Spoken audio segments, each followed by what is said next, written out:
Hi everyone. All right, so documentary. Documentary is a film genre that I kind of came late to the party on. I've always been very narratively driven, very story driven, and really it was only when I began to teach this course that I began to explore the world of documentaries.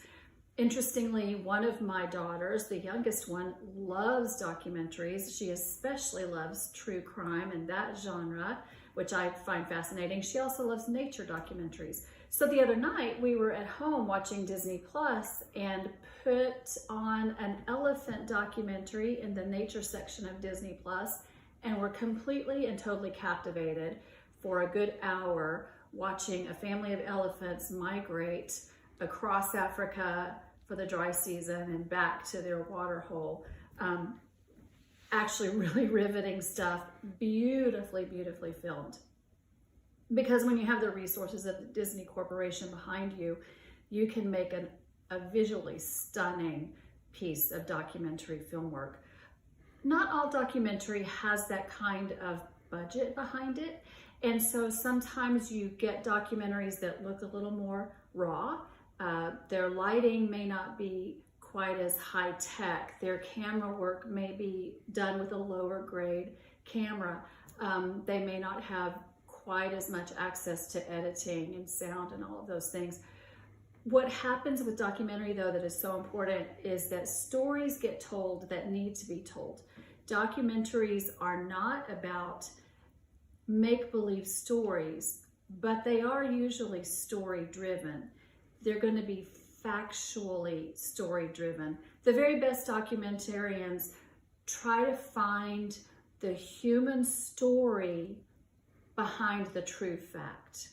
And so if you get a really good documentary, you'll be just as riveted, just as engaged by the story as you would if you were watching a feature film. So documentaries are nonfiction.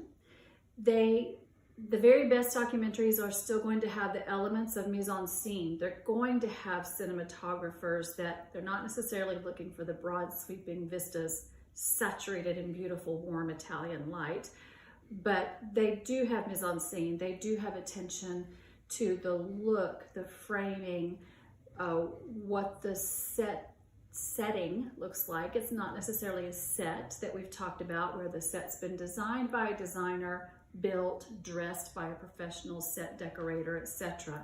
But there is attention given to what the film itself is going to look like. They are very well and lovingly edited to tell their story. Sound is often going to be a very large element in a documentary.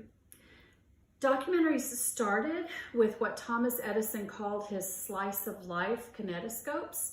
These were essentially kind of what I'm doing here at my house. Edison would set up a camera and then just capture a slice of life. So you might have a couple feeding a baby, or a young girl holding a kitten in her lap, or the very famous one called The Kiss, where you're just capturing little tiny short 10 to 20 seconds of things happening in real time in real people's lives. Those are the very first documentaries. The Lumiere brothers, who we know from France, we talked about them several times throughout the semester, but we started with them. They moved beyond what was happening in people's homes, feeding babies, kissing kittens. They moved out into location shooting. So they were kind of doing what Edison was doing from a sense of just setting up a camera and capturing what's happening. But the Lumiere brothers took it to places like train stations or factories. And so their slices of life pieces are broader, they have larger context, they have larger groups of people, but they are essentially the same thing, catching people leaving the factory at the end of the day or getting the train pulling into the train station. So those are the two approaches at a really early documentary. And then you would have interviews. In a modern documentary, you're often going to have interviews and on-camera experts people who are academics. It's very common when you're watching a documentary, you'll see someone sitting in a chair and they're like in their study, in their office, and then at the bottom, it's like Professor Bryant, Lone Star College, film professor, etc., etc. So you see a lot of academics showing up in documentaries to provide informed, educated, studied information. So documentaries, contemporary documentaries, are usually one of these categories. They are either history. The Ken Burns Civil War series is the pinnacle, I think, of what this looks like. Ken Burns is a really great documentarian. He does very, very lengthy, deep dives into a subject. One of his more recent ones was one on Major League Baseball, which I just, I think that it's whole series long, where he just deep dives into the history of baseball. His Civil War one, he has letters that are read by actors that were written by soldiers, and during the Civil War, it's really beautiful. You can have social documentaries. These are perhaps like Michael Moore in Bowling for Columbine, where a documentarian takes an issue, whether it's school shooting or drug use or something political or something environmental, and they build an entire film, a documentary film, around this social issue. You can have portraits, which are going to be more like introducing you to a person. You can have investigative documentaries, sports documentaries, that's self-explanatory. Music documentaries, also sort of self-explanatory. Sports and music are going to have games or concerts, but then also backstage interviews and interviews of people that knew these people or taught these people or their agents or whatever.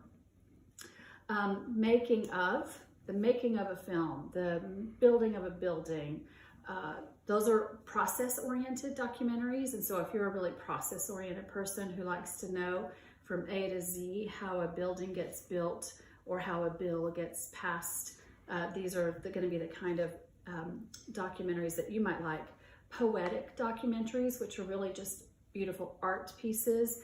Travel documentaries, which are exactly what you would think. A documentarian goes to explore India.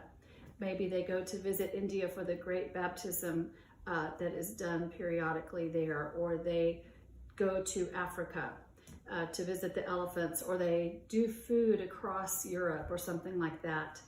And then you have autobiographical. So these are all different types of documentaries. I've got a couple of clips there of Edison's kinetoscope with the feeding of the baby, and then we've got the Cinefix list of what they think are the top documentaries that have ever been made.